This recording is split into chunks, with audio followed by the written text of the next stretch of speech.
A fisherman was stranded in the open ocean for 5 days with no supplies, exposed to the elements and in danger of losing his life.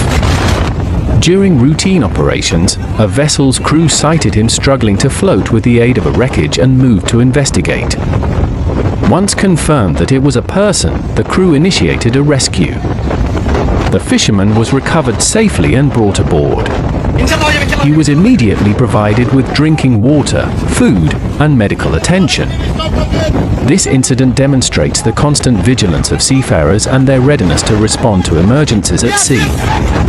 It also highlights their critical role in ensuring safety and saving lives in the maritime domain. Share this video if you appreciate seafarers around the world. Yes, yes, yes!